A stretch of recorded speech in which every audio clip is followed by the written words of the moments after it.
Hello, everyone. For everyone joining and jumping in, we're just going to be starting in a couple of minutes and we'll let everyone get into the presentation. But just as a heads up, this session is being recorded.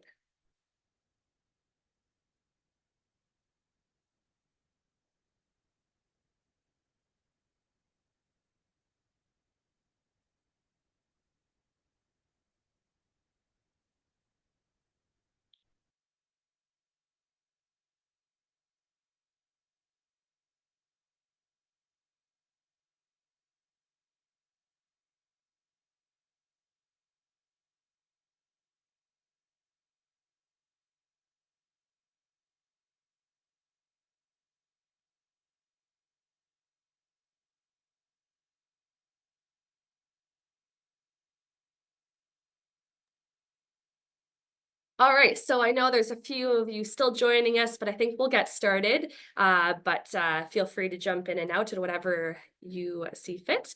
So welcome to our 2025 GRADflix information session. I am so excited to see you all here today.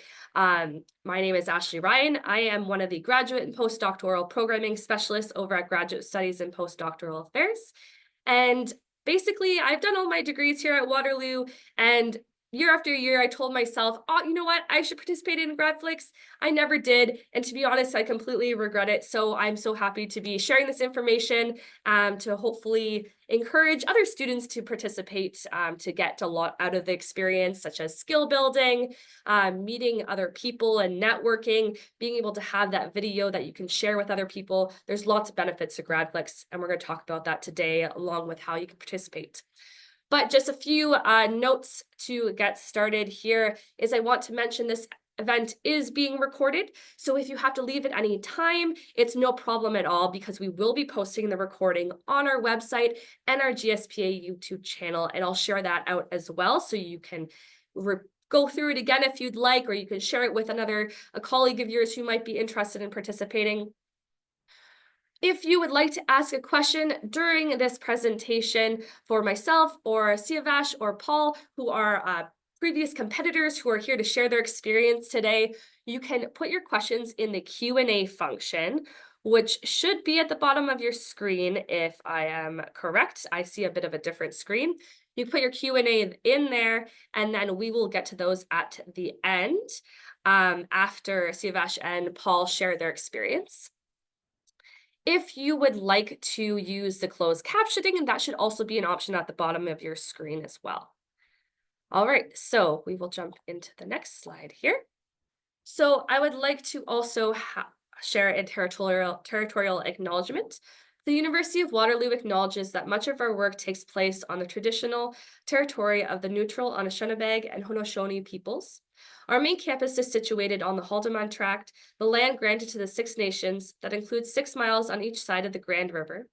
Our active work towards reconciliation takes place across our campuses through research, learning, teaching, and community building, and is coordinated within the Office of Indigenous Relations. Personally, as someone whose ancestors settled in the territory on the Anishinaabe and Haudenosaunee, Wendake, Neo-Wencio, and Mississauga peoples, I seek to learn more about the injustices Indigenous peoples face, as well as the call to actions advocated for by attending workshops, reading, and conversing with the people around me. I recognizing that acknowledgements like this are only one step towards reconciliation, and there's still a lot of work to be done across Canada related to the inequities, barriers, and damage colonization has caused. I highly encourage you all to check out the resources, the information, the events that the Office of Indigenous Relations has at the University of Waterloo. It's very enlightening and just really good information to know and learn about. All right, so I've already mentioned some of these things, but some of the things that we're going to be going through are, I'm going to talk about the competition. What is GRADflix? How do you participate? Do you need to be an expert? And foreshadowing, the answer is no, you don't need to be an expert in video making or in your research. You could be at the beginning stages. We're going to be talking about how that plays into GRADflix. We're going to be hearing from previous competitors, like I mentioned, and we'll have that live Q&A like I mentioned as well, at the end of the session. But if there's any questions that we don't get to today, feel free to reach out to us at gradventure@urlu.ca with any questions you may have, and I'll plop all this information into the chat as well near the end. All right, so introducing the competition. You've kind of heard about it. You're here at our information session. What exactly is GRADflix?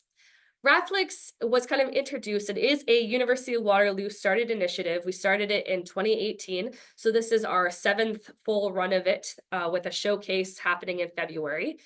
And since we have started it at Waterloo, there's been, I think there are 6 or 7 other universities across Ontario that also participate in GRADflix now at their own institutions.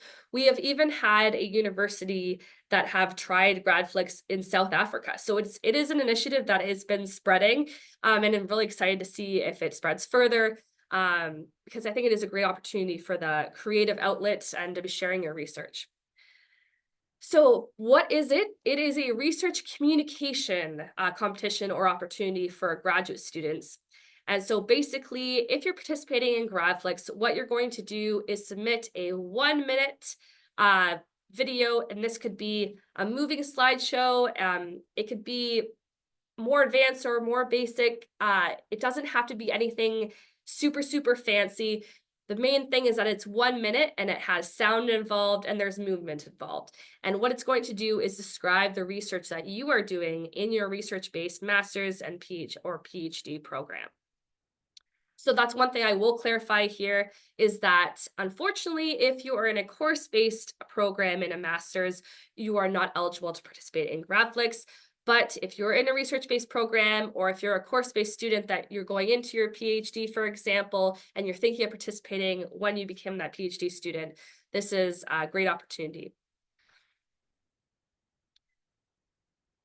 So again, a little bit of notes more on the eligibility side of things. To be eligible for GRADflix, again, like I mentioned, you must be a University of Waterloo graduate student registered in a research-based master's program. So if you're doing a thesis or an MRP or a PhD program at the time of the GRADflix competition.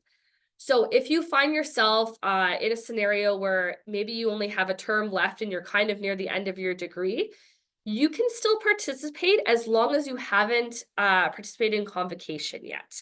So let's say you are participating in this season and you've wrapped up your degree, but you're not in convocation until June, you are still eligible to participate in GRADflix. So in terms of what research you're able to show in your GRADflix submission, it has to be focused on the research that you are conducting for your thesis or your MRP or dissertation.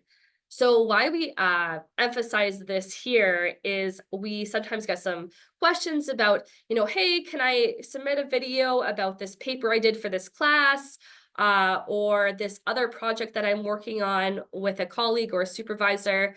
The answer is unfortunately no. So it has to be on the research that you are doing for your program, for your thesis or your dissertation or your MRP. And so one thing I want to emphasize is that it doesn't matter what stage you're at. Are you right at the beginning of your dissertation, you're still maybe even forming your research questions, that is okay. You are still welcome to come participate. And we have had people who have participated, who have been finalists and winners who have been at completely different stages of their program. So please, if you're at the beginning and you're still thinking about, I don't know if I can, you totally can participate in GRADflix. Another component is that you must be willing to have your videos that you submit to GRADflix made public. And this is because we would like to share your amazing research videos with the world and with the Waterloo community in general through our YouTube page and things like our showcase, since that is a public event. So again, like I emphasized at the beginning, the question of, do I need to be an expert in video creation or a specific research area? The answer is no. In fact, a lot of people that we have participate in GRADflix have never made a video before, and this was a completely new creative experience for them and a learning experience. So this is a great opportunity to build those skills and learn some new programs or learn how to do new things. And you won't be the only one in that situation. There will be tons of other participants that are also probably figuring out video making for the first time. So it's completely a wide spectrum, and you do not need to be an expert. So, going over submission details. When you get to the stage, you have come to maybe the training session if you wanted to, and you have your video created. Maybe you've gone to the Writing Communication Center where they can give you tips and tricks of the communication aspect of your video. You have that video in hand, you're pretty happy with it, you want to submit it.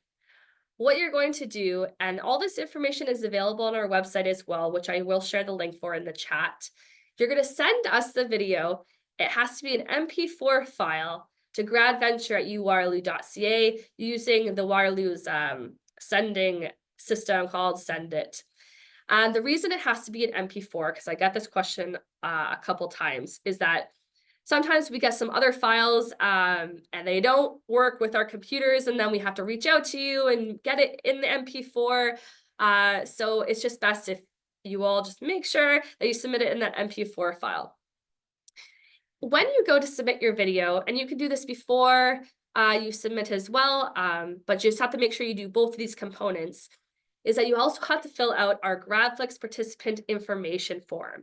And so what this form is going to tell us is your preferred name, it's going to tell us your pronouns, it's going to tell us how you pronounce your name. You're going to be giving a short biography to us so that we can share a little bit about you on our website if you're a finalist. You're going to provide us a headshot so that we can share that on our website and use it at our showcase and other communications for GRADflix. You're going to be doing things like your information that we can contact you at, or other people can contact you at. So we've had situations where, we put a really cool video from GRADflix up on our YouTube, and maybe someone is so interested in your research and they want to reach out to you maybe with some questions, maybe they want to collaborate on something. So it's great to be able to even put just your email in there so that students or other academics, maybe not even at Waterloo, can contact you about your research. We also want to know about your availability for the showcase so that if in the off chance you're not available to attend the showcase, if you're a finalist, then we can work with you to arrange someone else to attend on your behalf in case you get a prize, for example, so that someone can be there to get it. All right, so you're probably wondering what happens in terms of judges. So typically, we are still in the works of putting our judge panel together for the year, but typically there are 3 judges that will review the videos and select the finalists and the award winners. And so what criteria they're going off of is 50% communication, 30% creativity and visual impact, and 20% technical quality. And so what you'll notice is it's very heavily based in communication, since this is a research communication competition after all. So that's where the main emphasis is. And so there's a lot more details on the judging criteria on our website. And so I'll share a little bit about this now, but you can go and kind of read all the points under all these 3 areas to make sure that you are forming a video that will meet those qualifications. So what do we mean when we say 50% communication? What kind of things are our judges looking at? We're looking at use of clear language and terminology. We're looking at good pace in your video. We're looking at things like the appropriate use of images to complement the message that you're sharing with the audience. Your contribution to research or scholarship is clear and understandable. We're looking for a logical sequence of information so it makes sense to someone watching your video, especially because a lot of people that will be watching your video maybe are not in your field. They might not even be in academia at all. This could be the general public that are looking at your video. And so we want it to be as clear as possible so that anyone who's watching it, even if they're not in your faculty, in your program, or in academia, can have a good understanding of what's happening. We're also under communication looking at for the ability to explain complex ideas to a non-specialist audience, which is basically what I just talked about. So, moving down to that creativity and visual impact piece. So, what are we looking for here?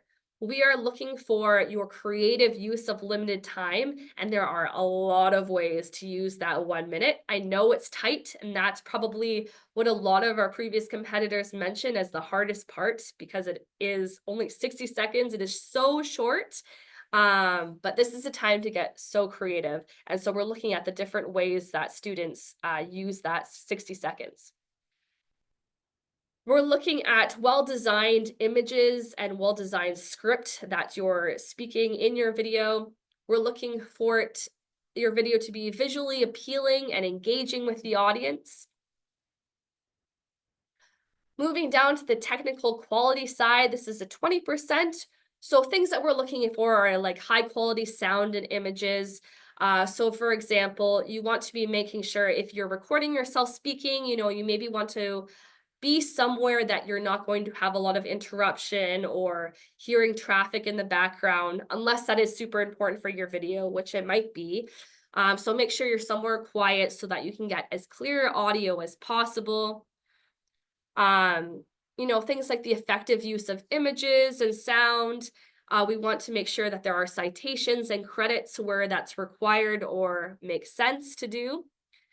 Another thing I want to mention with the citation piece is that, so I know artificial intelligence has become quite a thing since the last competition round. And so a lot of the universities in UW are currently working on policies in general related to AI use.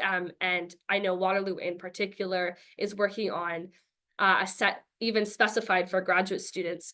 And so what we are going to say here is, especially in this scenario where, it's coming from your research, so it's not exactly easy for AI to completely make your video. You are welcome to use AI to enhance your video for this competition year. We just ask that if AI is used, that it is cited, or at least you are mentioning that it is of use, that you are using it in your video creation. All right, so before we get to our awesome competitors that are here to talk to you today, we are going to be watching a few examples. We also have tons of other examples throughout the years that you can watch on our YouTube page, which again, I'll share the link for, dating back to 2018. So what we're going to watch today is we're going to watch 3 different videos, all from last competition season. So the first video that you're going to see is called Permeable Reactive Barriers, a Strategy for Acid Mine Drainage Remediation.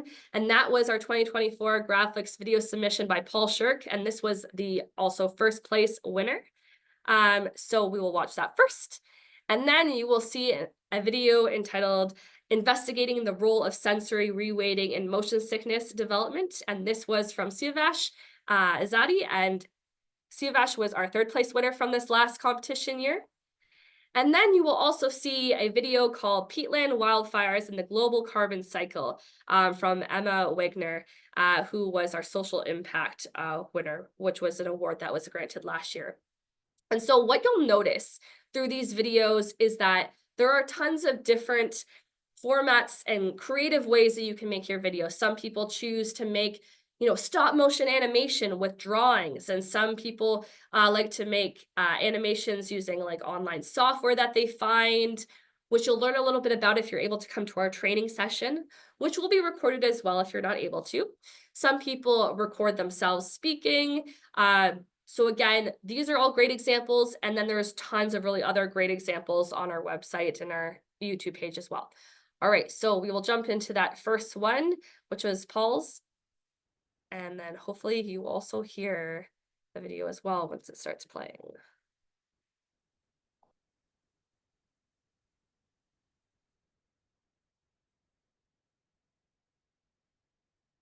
Your top story tonight.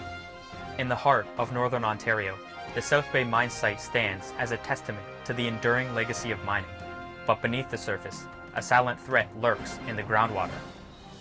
Acid mine drainage, rich in arsenic, poses a global challenge, threatening ecosystems and human health. The South Bay site, once a bustling hub for copper and zinc extraction, now faces the critical task of remediation.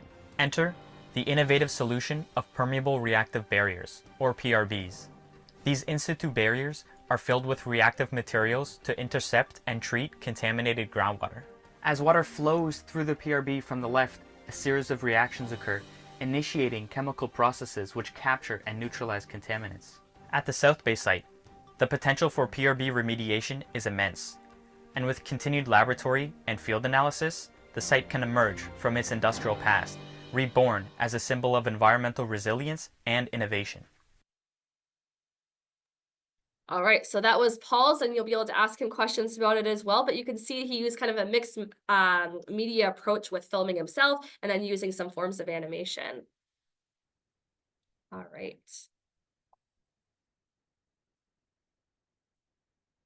All right, next up we have Siavash's submission here.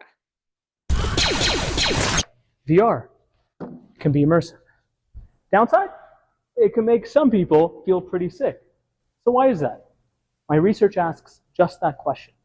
It can all be related to sensory reweighting, the brain's ability to reweight important sensory information coming in about a specific situation. So how do I do it? I have my participants complete perceptual tasks before and after a sickening VR experience. Then, using vector sum model, I can calculate the specific weightings of each of those sensory information coming in. Here's my hypothesis. Those who are better at reweighting that information are less likely to get sick. So, does that fix motion sickness? No. But what it can do is that it can help us better understand mitigating strategies and help us just have a better VR experience. Sam and Tony are two close brothers. Sam is a tech guy. Every morning he starts. All right, so you're starting to get the idea that there are some really cool things you could do with your GRADflix submission, and you can actually get a lot of that 1 minute more than you can think. And then so now we're going to look at Emma's stop motion animation video.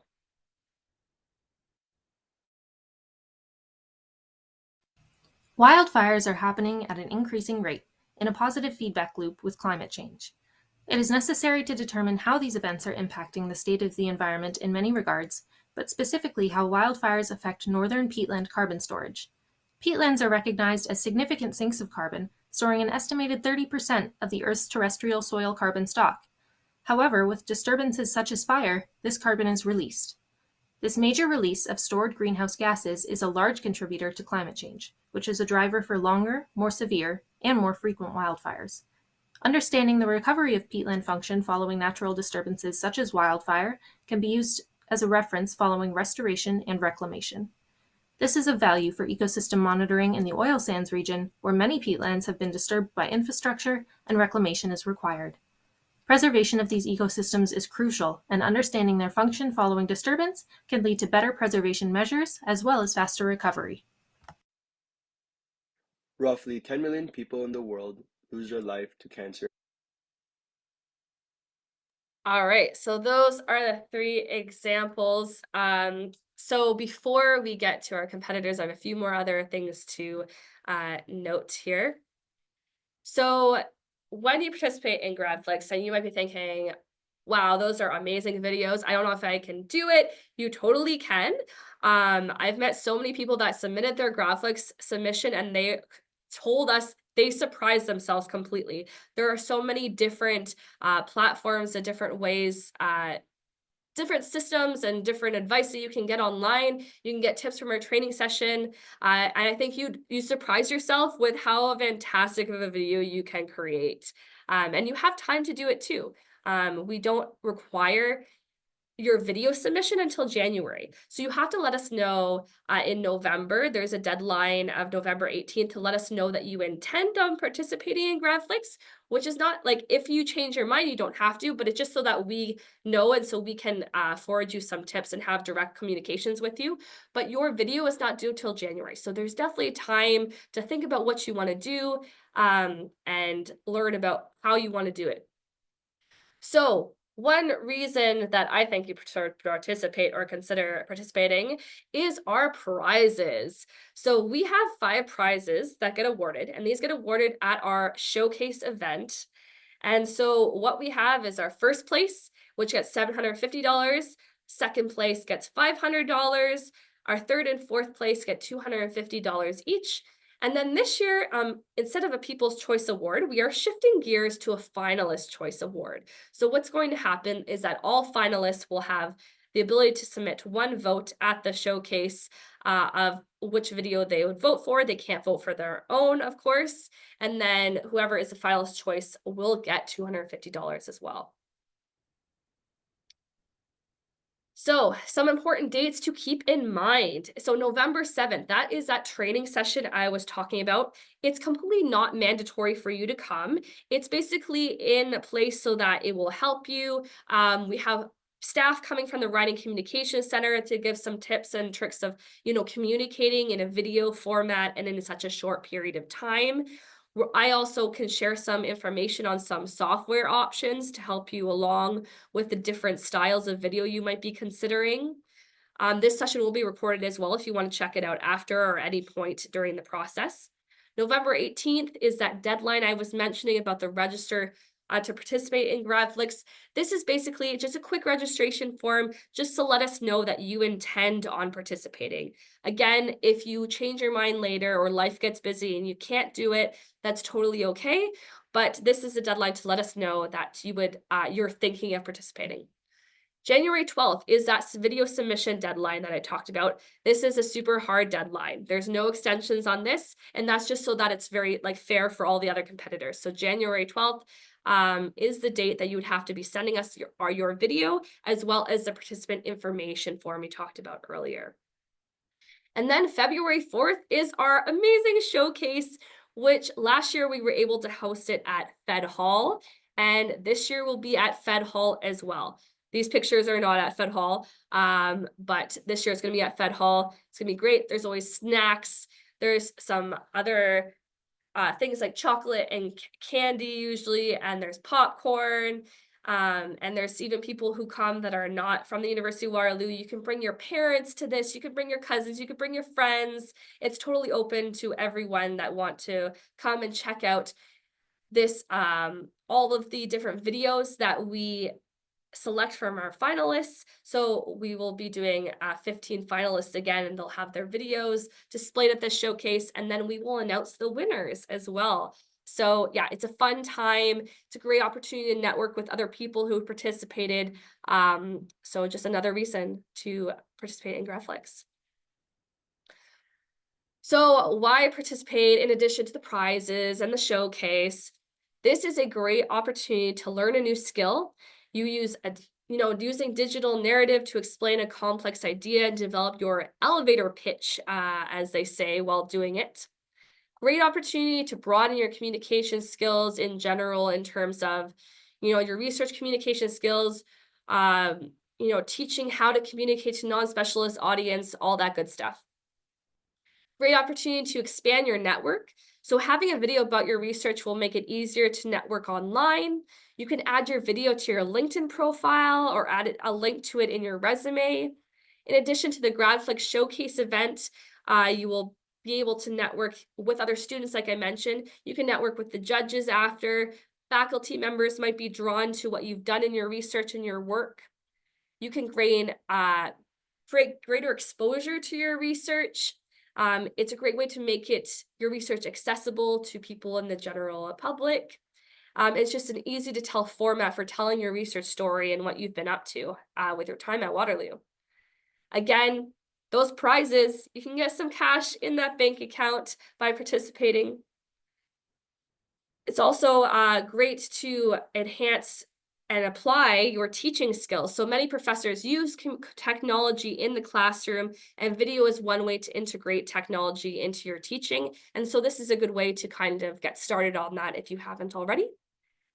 And I also want to mention is there are other research communication opportunities, such as the SSHRC Storytellers Competition that happens usually after GRADflix. So what we've had people do, and they've made it into multiple of our competitors in the past, have made it into the finalist rounds of things like Shirk Storytellers competition by taking their video that they have created and gotten feedback on during GRADflix, and they've either submitted to that or enhanced it a bit and submitted it to that competition. And they've come back and told us that those were great opportunities as well. I even know one of our previous competitors from last year, because he was a finalist in the Shirk Storytellers competition, they actually flew him out to Saskatchewan for that competition. So yeah, really great opportunities and additional networking to be had there. All right, so again, why participate? All those reasons that I just mentioned, but you don't just have to take my word for it. We have those two competitors here, like I mentioned, and so I'm going to hand it off to Paul Shirk first to talk about his experience, and then we'll hear from Siavash. So I will stop sharing and I will hand it over to you, Paul. Thanks. So yeah, I'm Paul. I'm a master's student in the Department of Earth and Environmental Science, and I'm doing my master's in the field of environmental geochemistry or hydrogeology, and my thesis is focusing on groundwater contaminant remediation at mine sites. So I first got interested in GRADflix after seeing a post for it in the GSPA weekly newsletter, and I've always had an interest in videography for a long time. Actually, during my undergrad, I was able to produce kind of a short documentary on my undergraduate research and try to bring it to a broader audience. So seeing this competition and that it focuses on showcasing research in the form of a video, it was right at my alley. So I was excited to participate. And the GRADflix competition can be, I guess, a little daunting if, that's something that uh, something that's new to people, because I know that, as a graduate student, most of the time, at least in my experience, we spend most of the time in our lab or, writing our thesis. So at the time, I was actually in the process of writing a scholarship application where you have to provide, a summary of your research proposal in less than 500 words, which was actually not too difficult to translate into a video script. So I was actually in my office reading over my script and making sure that the timing was right and that it was kind of less than 60 seconds when a colleague said to me, "Hey, that sounds like a news anchor." And then that kind of set off the light bulb in my head.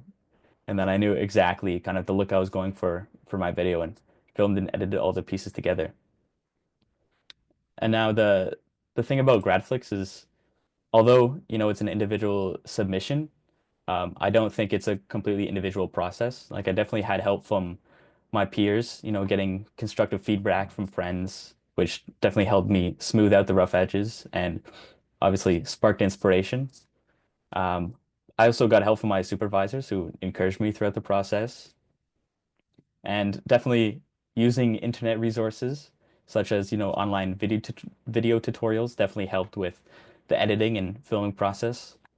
And of course, there are tons of great examples on the GRADflix YouTube channel of, past submissions. So I definitely spent my time thoroughly studying past submissions just to get a picture of how my final product should look. And, GRADflix overall was a great opportunity to practice being concise in your research and communication of your research, because when you're trying to communicate what you're studying, um, I feel like, at least me personally, I get caught up in the nitty-gritty details, and you know, it takes effort to try and be concise and highlight what's most important, the overall goals of what I'm trying to do. So definitely trying to convey the message I want to convey in 60 seconds is probably the biggest challenge of this whole competition, but it's definitely great practice, and you develop a transferable skill that can be, used in your future endeavors. And it's also a great opportunity to learn to refrain from using field-specific jargon. I feel like coming from a background of science, um, myself and colleagues get caught up in communicating using all these different terminologies that are specific to my field that, many people from other fields it's hard for them to interpret. So definitely being aware that the audience of your GRADflix submission is people coming from whole different backgrounds. Um, it definitely helps to, learn to step away from using all this field specific jargon. And it also allowed me to, bring out my creative side because I feel like coming from a background of science again, most of the time we spend in our graduate degree is focusing on, reading or writing for a scientific audience. So being able to, take a step away from that and doing something creative was definitely a nice change of pace. And also the final product of my GRADflix submission, it didn't just stop at the GRADflix competition. A couple of my professors have actually enjoyed the video so much that they decided to show it in their classes, which is kind of cool. And my family seems to enjoy it as well. And I know that, whenever I see family or friends, they always ask, "Oh, what are you doing? What are you researching?" And now it's good to just say, "Oh, here's my video." And it's just an easy way to, communicate to friends and family or whoever, what's going on in your life. Um, and I guess the best advice I could give to incoming competitors is just use your support systems. Don't think that you have to do this 100% independently because there's lots of help and resources out there. And, relying on friends or colleagues for input definitely improved my submission and is a great way just to yeah, just to learn and gain feedback from other people, and it will definitely improve your experience. But overall, I thoroughly enjoyed competing in this competition, and it was a great way just to meet and network with other people because obviously GradFlix is an open competition, so people from varieties of research backgrounds compete. So it was nice to see what other people in pharmacy or health sciences, engineering, arts are up to. Um, and it was great to see everyone else's creative side and meet new friends and that kind of thing.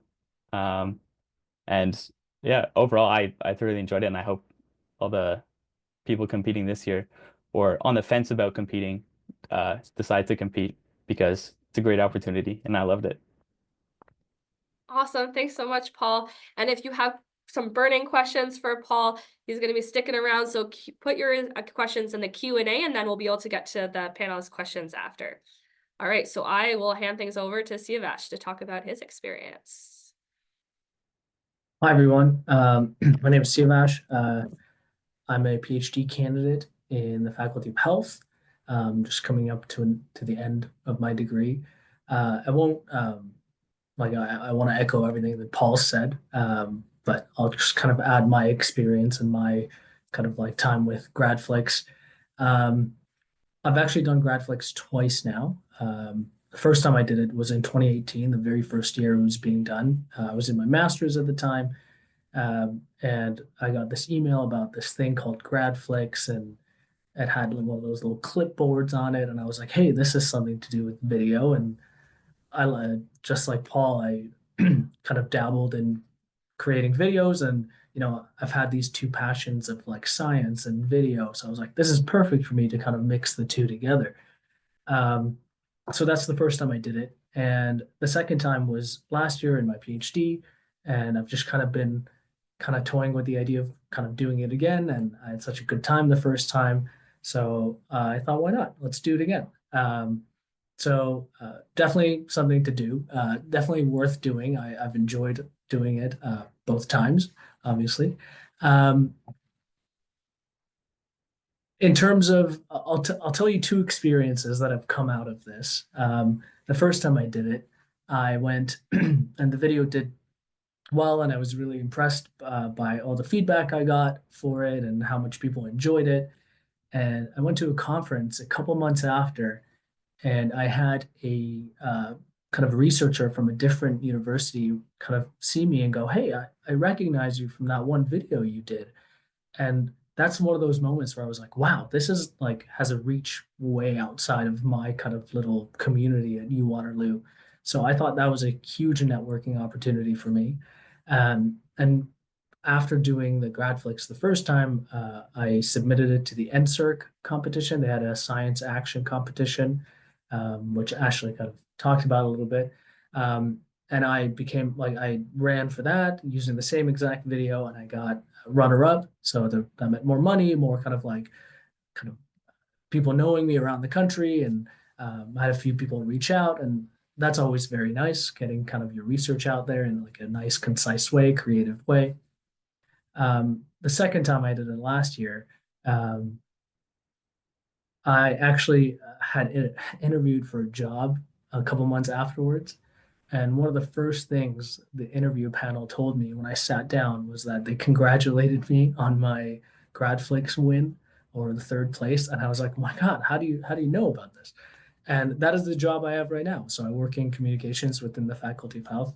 So this GradFlix has been so kind of like, it has helped me in my research. It's helped me in my career. So I can't kind of recommend it enough. I think it's a really good experience.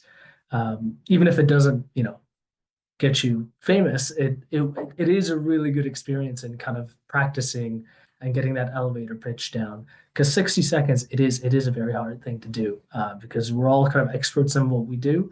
So, and our dissertations are hundreds of pages sometimes. So to kind of boil that down to 60 seconds, that's an art in its kind of own way. So I highly recommend doing it just for that kind of practice.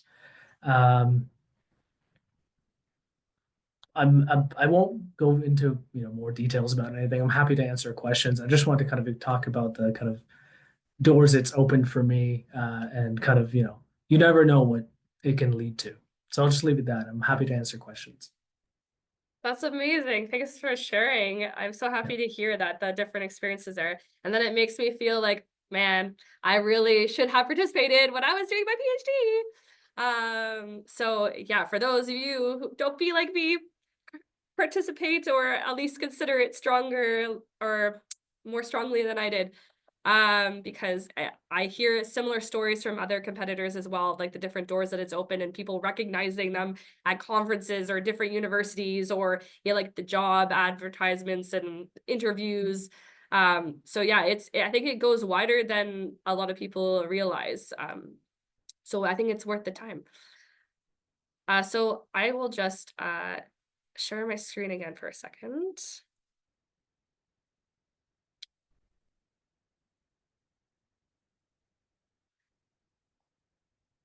All right, so now that we've heard from Siavash and Paul, and you've heard a lot from me about like kind of information on, you should have participated on all the eligibility and all that fun stuff. And there is information that's on our website as well. And I'm going to also right now, so you have time to save it, put a bunch of links in the chat.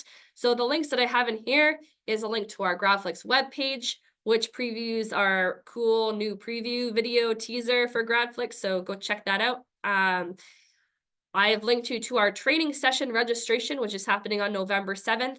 Again, it's not mandatory to go to that, and it will be recorded, but I highly recommend attending and registering and coming, because then you can talk directly to the writing communications staff and ask questions during the session, and be really engaged there. So highly recommend it. And I think quite a lot of people that I talked to that were finalists or at least like competitors in previous seasons have told me that, attending those things, like the information session, the training session, were pretty valuable experiences and gave them good tips for how to format their video.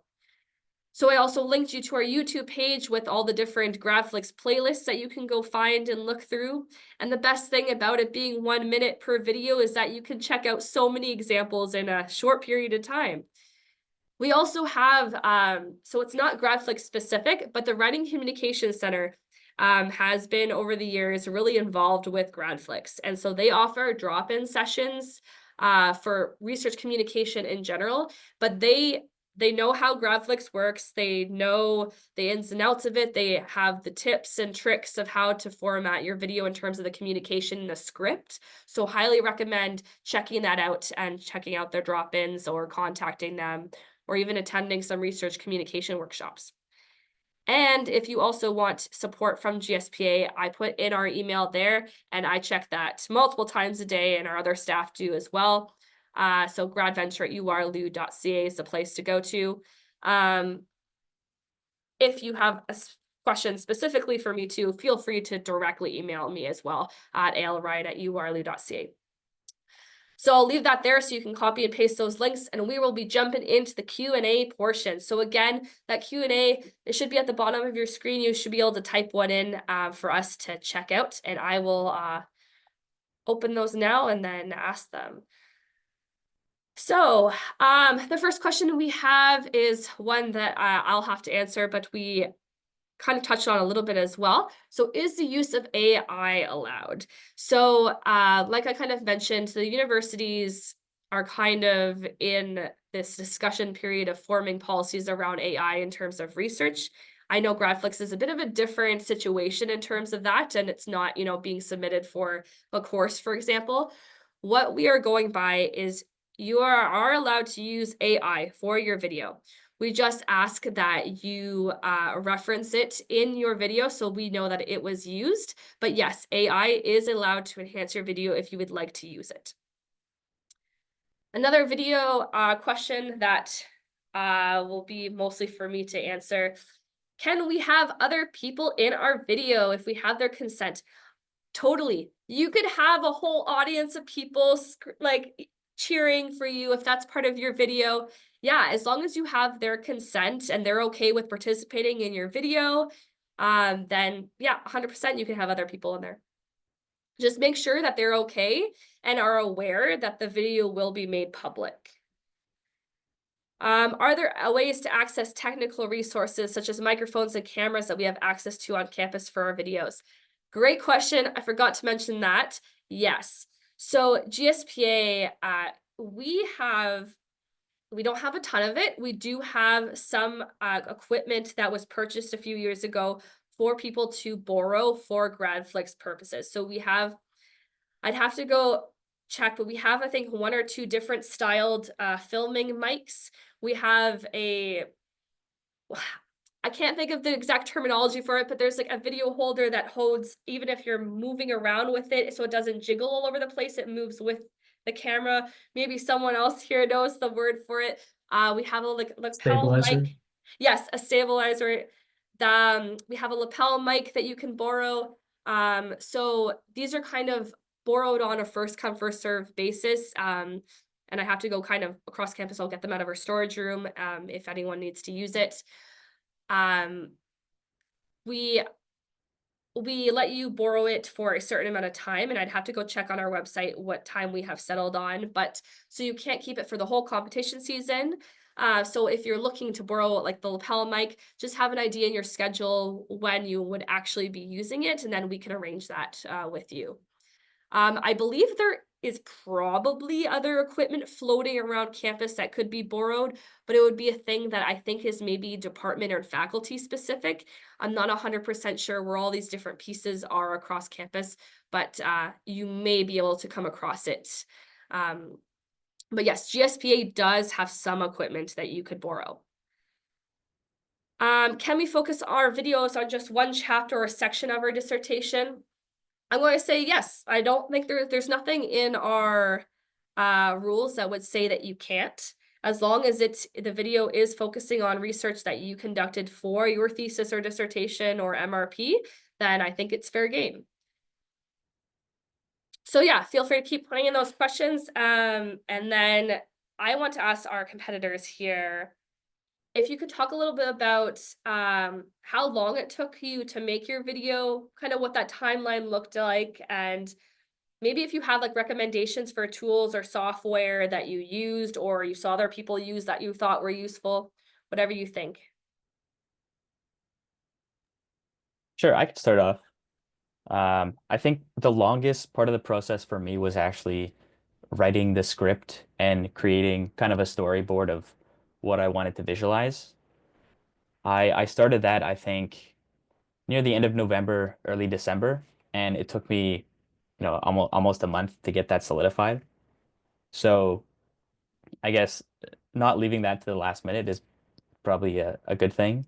Um, and in terms of softwares, there's a really good free editing software called DaVinci Resolve.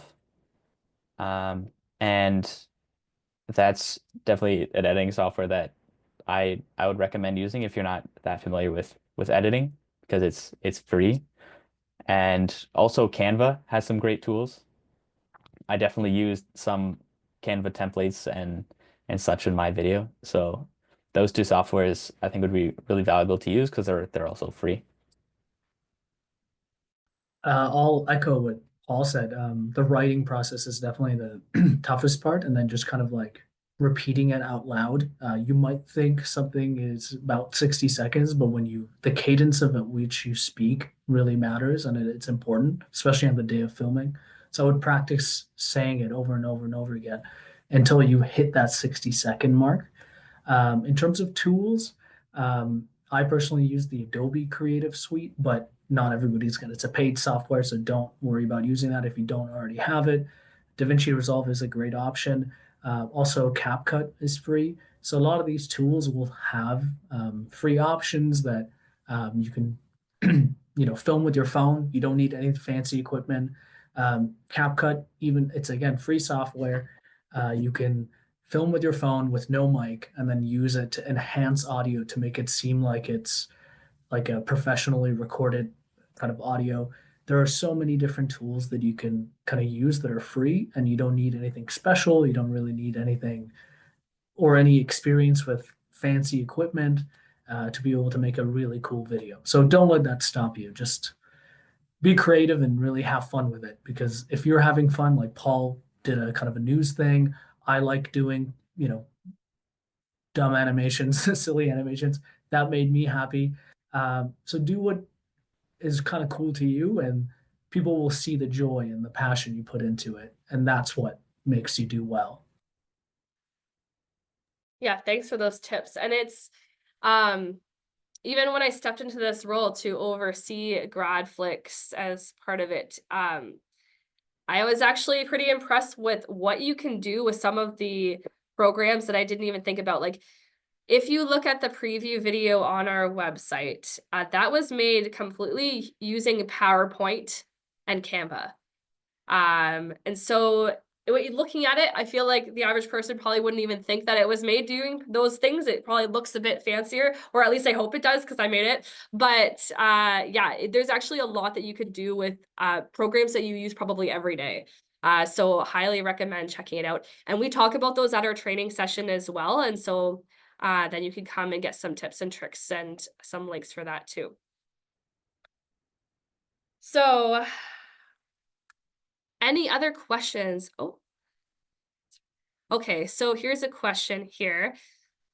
How do you balance presenting your results and background literature in 60 seconds? We get this question a lot. Anyone want to take a try at that one? Sure.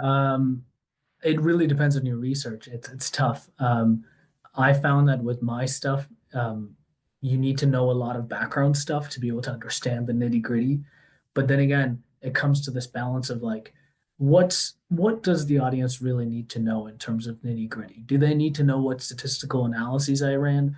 Probably not. It's not going to really, as long as you're talking about the important things you did that makes your research novel, that makes your research stand out, I would focus on that. And then if you were to ever do a 3-minute thesis, then you can kind of start like, adding more details to it. But I would keep it to big, important stuff. And if you have results, talk about the big takeaways of what you found. That's the stuff that's going to stick with people. And just kind of create a, the kind of this flowing kind of like way of like, I'm talking about the background, but how does that relate to the next section? To find a way to kind of connect them, to kind of make the audience follow you along instead of just being like, okay, here's my introduction. And now moving on to methods. Just, that's why we were saying that that's the hard part to do, to kind of create this kind of like script that kind of flows nicely. Um, I wish there was like a nice, easy thing to do, but it's dependent on your research, how much background information people need. Um, a really cool thing is that maybe start with a question. Why should someone care about your research? And if you can answer that, then maybe build your whole thing around that. Like what is so important about your research and talk about that. Yeah, I don't think there's anything else I could add. You pretty much said it all. Um, yeah, Yeah, I guess go ahead. providing enough context so that your audience kind of understands the general picture of what you're doing. And then yeah, what are the most significant results? What are the like your three or yeah, what do you think the audience should take away essentially is is kind of the results you should focus on. Yes, those are great tips. And one thing that makes me think about this as well is I also want to emphasize for people here, if you don't have your results yet, that's totally okay. Again, you could be at any stage in the process because I know someone is talking about the proposal. Yes, you can be at the proposal stage and still do GRADflix. Yeah, so Yeah, I'll just add on to that. go ahead. Uh, when I started GRADflix, so I started my master's in the fall last year, and I did not have exactly um, what my thesis was going to be or exact thesis topic of, what I was doing. I had not started my experiments yet. I was still in the process of writing my research proposal when I entered into GRADflix. So yeah, feel no pressure to actually have results because you could be at any stage in your research and feel like you're not hindered when competing in GRADflix. Awesome. Thank you. So yeah, feel free to keep plugging in those questions. One other thing that made me think about is, so we have some experience interviews that we've done with some previous competitors that we have up on our YouTube page as well. If you go to that link, and there's one that we most recently from Christopher Polak that did our last GradFlix competition season as well. And so one thing that he talks about, this might apply to some of you, is that kind of how to do a GradFlix video and talk about really abstract concepts. Because I know a lot of people, especially in mathematics and some other fields, are dealing with concepts that are very, very, very abstract and really hard to demonstrate or at least talk about verbally to the general public. And one tip that Christopher shares is definitely the aspect of relying on visuals. We've had people use Timbits in visuals. We've had people use like drawings and like all the different things that you've seen. There are so many different things to kind of help visualize, to help like general audience members understand what you're doing. So we have enough time for one more question if anyone has it.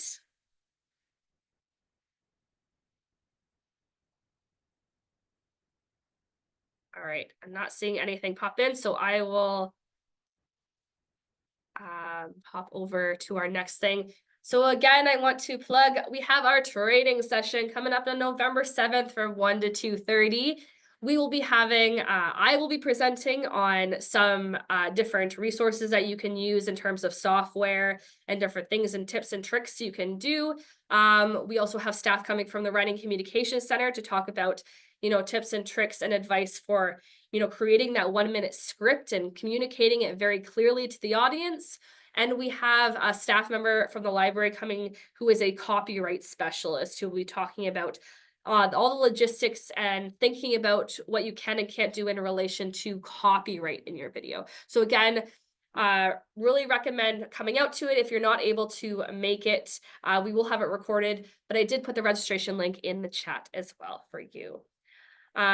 So we are at the end of our hour. Thank you so much for attending. Thank you so much, Paul and Siavash, for coming and talking about your experience and taking the time out of your day. We really appreciate it. And I know hearing about similar information sessions from the past that students really get a lot out of hearing from previous competitors like you. So greatly appreciate it.